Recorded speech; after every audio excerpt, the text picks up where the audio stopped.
Okay, we are based out of New England, and it's summertime here, and that means one thing to me, Matt. Do you know what that is? Clam chowder?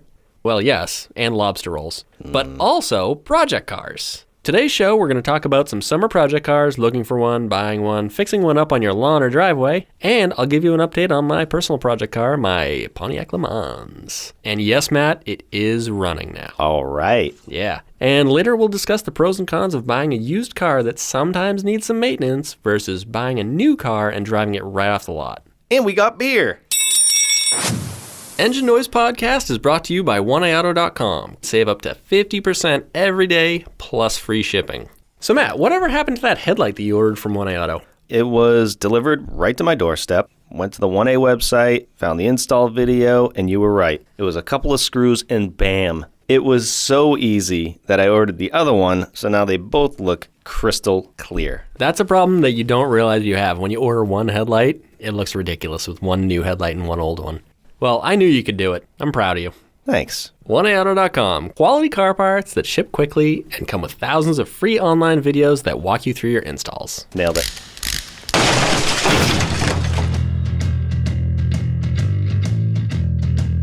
Hey, welcome to the Engine Noise Podcast for do-it-yourselfers like me who don't mind getting their hands dirty. I am your car expert, Jeremy Nutt. And I'm Matt, the one who leaves his cell phone on during a podcast. Yeah, you do. Let me shut that off. I got project car tips, Matt. Is that what we're talking about today? Project cars, yep. Okay. You have a project car? I always have a project car. Is it called a Dodge Dakota? Of course. It's a labor of love. Project cars are awesome for me because you can pretty much spend summer days wrenching on the car in the summer sun with a couple of beverages and some friends, maybe grill some burgers. Nice. I like burgers. It's pretty much exactly how I like to spend my time. Friends, burgers, and project cars. Even if you have a crappy project car, if you're spending time with your friends with the crappy project car, it's still a pretty great time. Yeah. We usually make less progress than we ever should, but it's always a really fun time. So yeah, project cars, they're something that I love. They're what kind of keep me going. That's where my real passion is. Finding cool cars and then turning them into something special.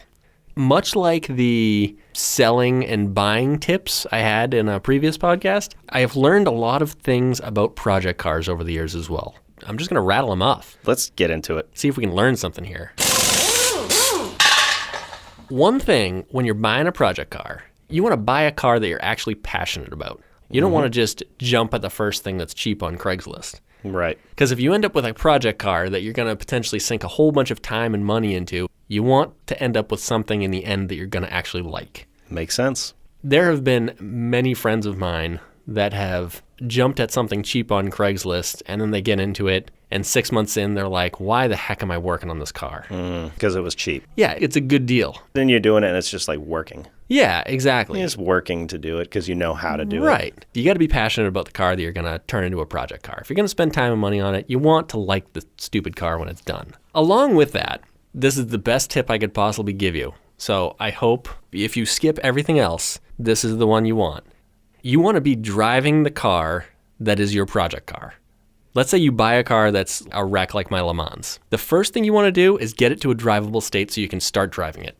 And the reason I say this is because when I was 15, I bought my 64 Chevy Impala convertible. And the end goal was be like Snoop Dogg and Dr. Dre. I wanted hydraulics, 13-inch chrome Daytons.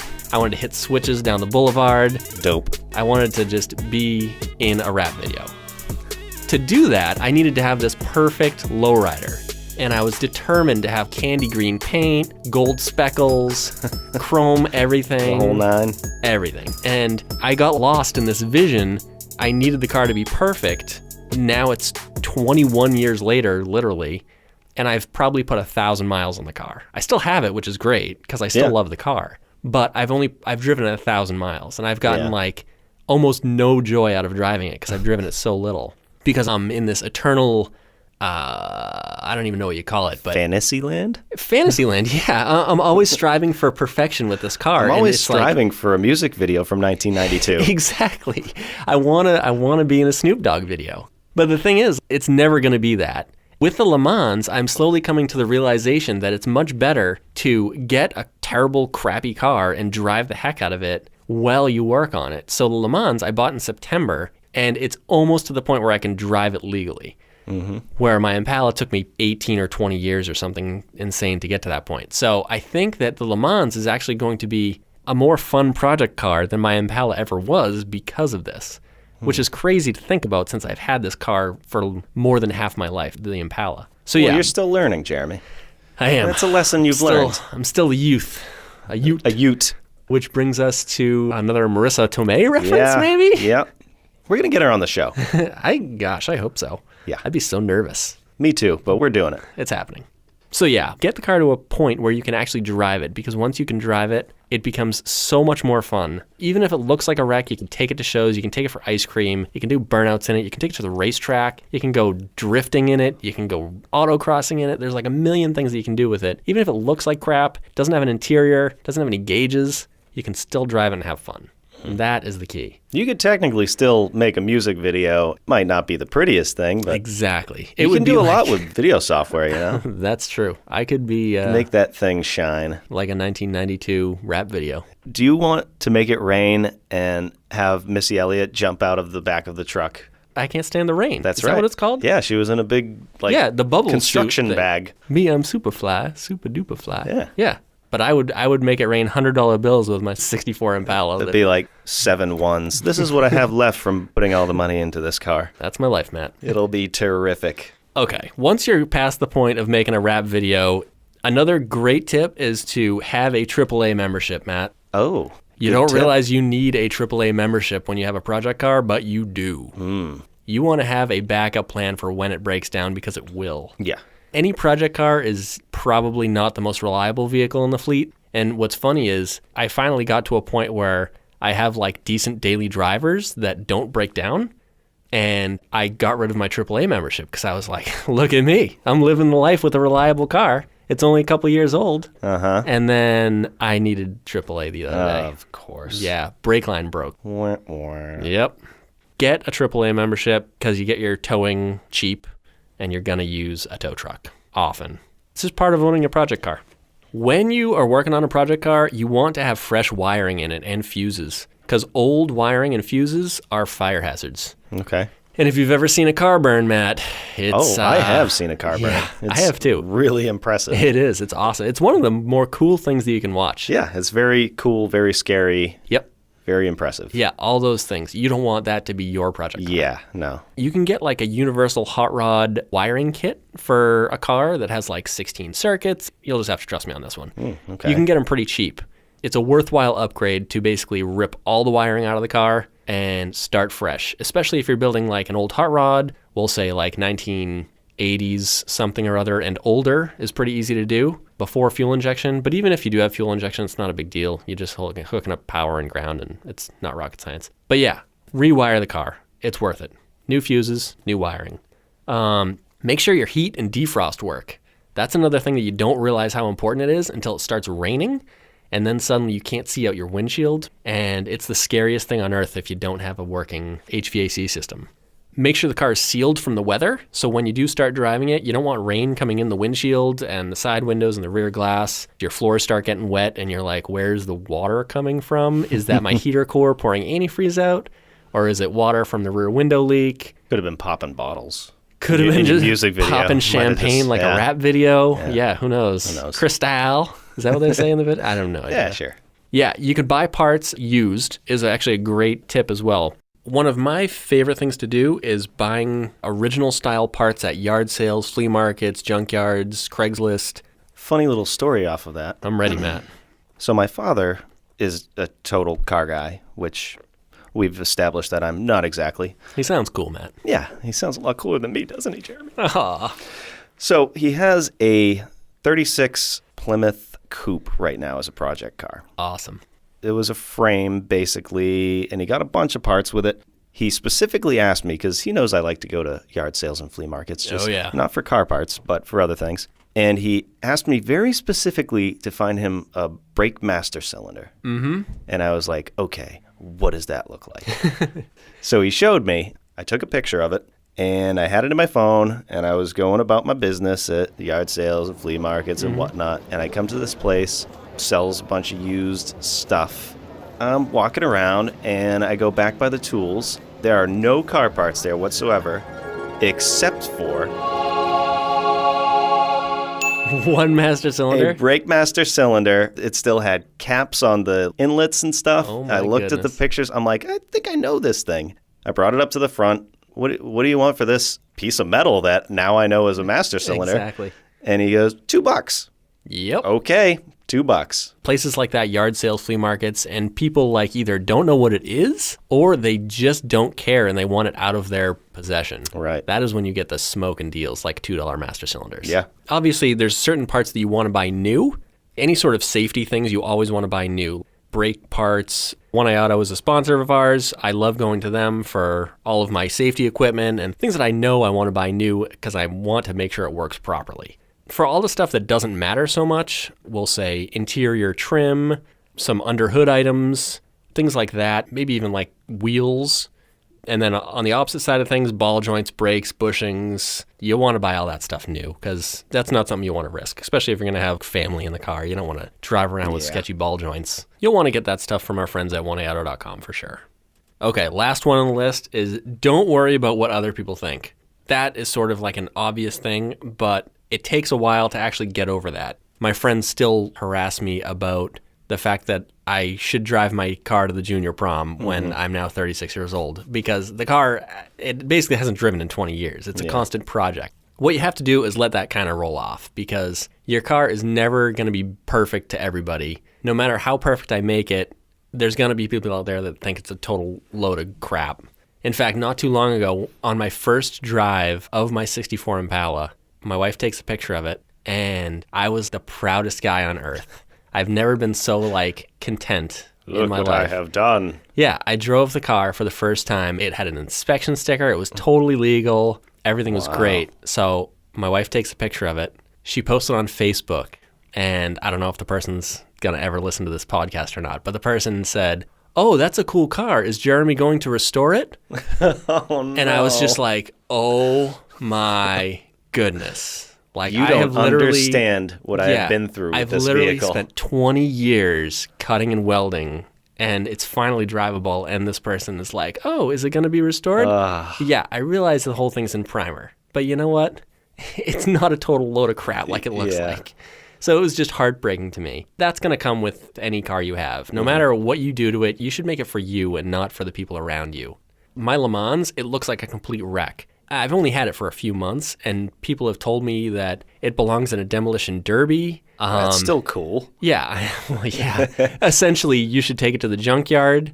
It's going to take like $1 million to restore the thing. But the thing is, I don't want to restore the thing. I just want to do burnouts in it and drive it around. Yep. So no matter what car you're building, build it for yourself. Don't worry about what other people think. You're never going to please anybody at the car show. People are going to walk by your car at a cruise night and say, oh, look at the paint on this. It looks like it was put on with a roller. And you're just going to have to brush it off. Just accept it, build the car for you, and make sure you're happy with it. Whatever. It's my car. I do what I want. Exactly. The thing is, when I was younger, I'd walk around car shows and be like, oh man, the paint on this thing's horrible, or like the quarter panels are all rotted out. But I was young and stupid.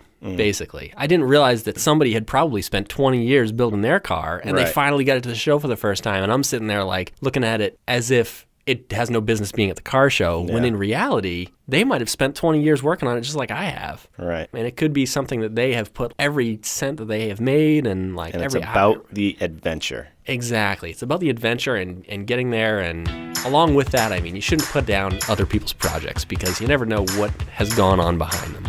Don't worry about what other people think. Your car's your car. Engine Noise Podcast is brought to you by oneauto.com. Quality auto parts that ship quickly and come with thousands of free online videos that walk you through your installs. With One Auto, you can save up to 50% every day, plus free shipping. You know what I like best about One Auto? I don't know, Matt. What?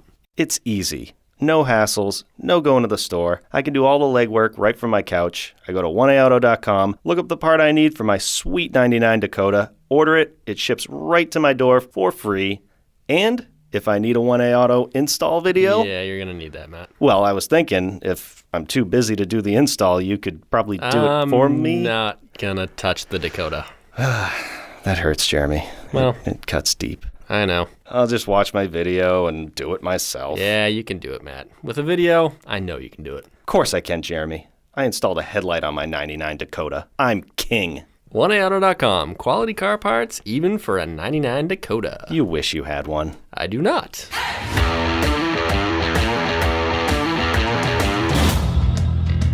So Matt, people often ask me, is it better to buy an old car and fix it up, or buy a new car and then have a car payment? Yeah, what do you think about that?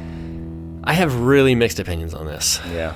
I think it depends on your goal and who you are. If you're not a car person or not a do-it-yourselfer, I think it's probably a good idea to just buy a decent car and make the payments on it. Yeah. It's not pleasant, it's expensive usually, but you end up with a more reliable car most of the time, and you just kind of make the payment and your car will start every morning, even when it's cold out.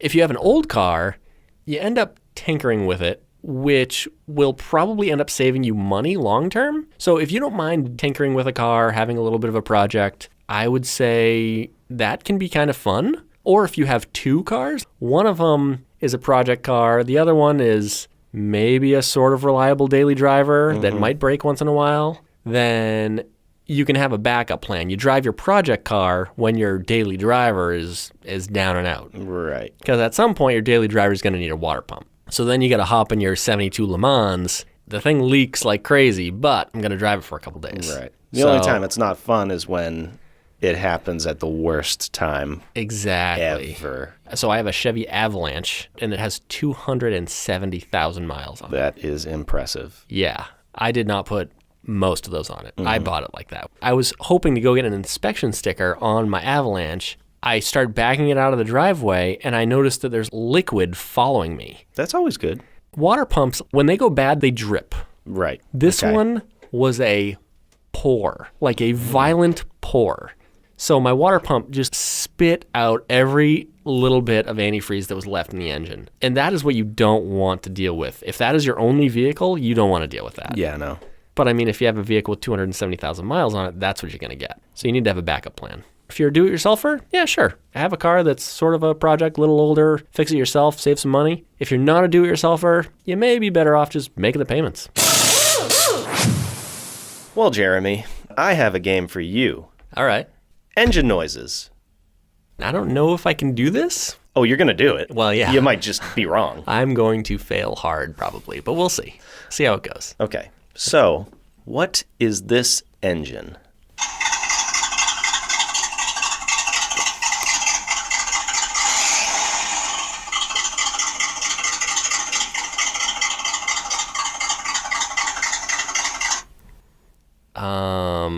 I'm going to say, sounds small block to me. I'm going to just call it a small block Chevy. You got it. Nailed it. Here's another. All right, let's see.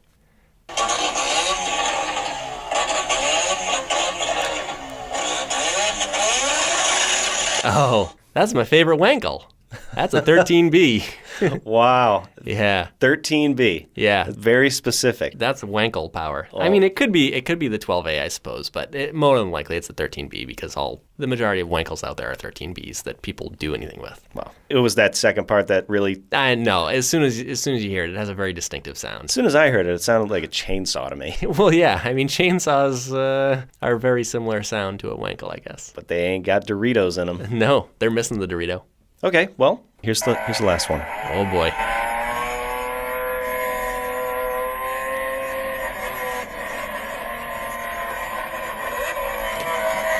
Ooh.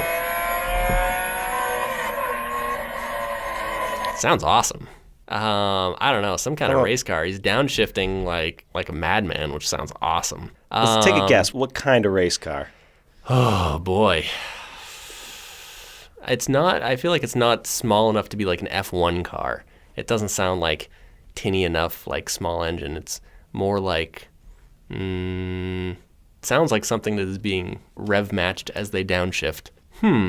I don't know. I feel like you wouldn't give me another small block Chevy, so I'm going to go with a V6. Not because I actually recognize the sound, but because I'm trying to play the game.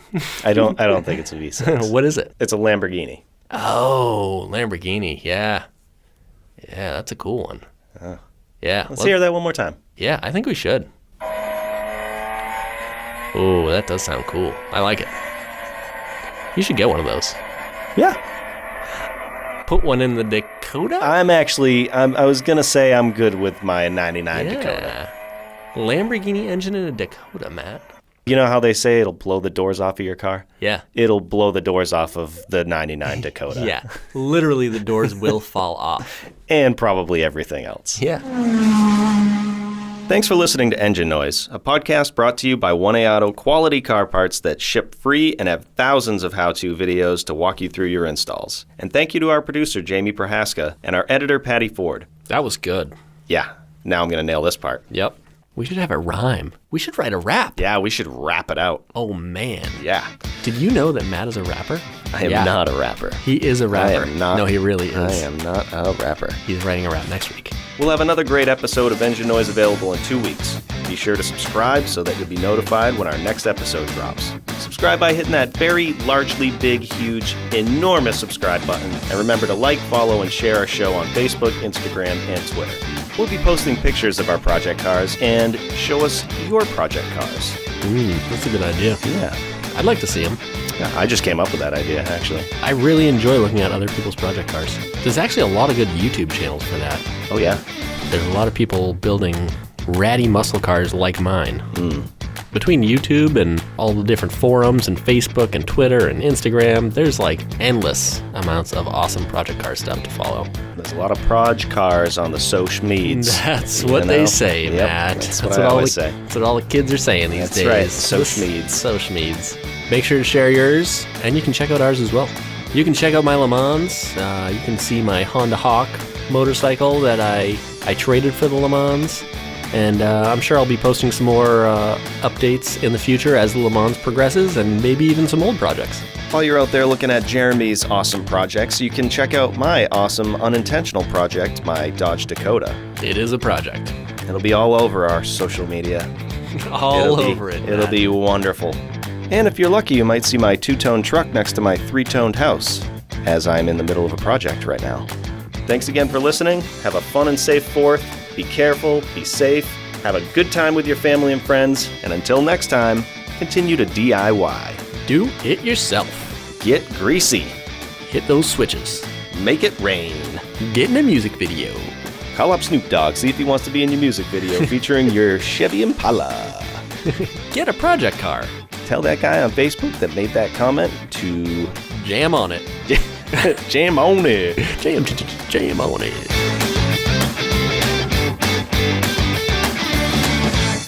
It's hot in here.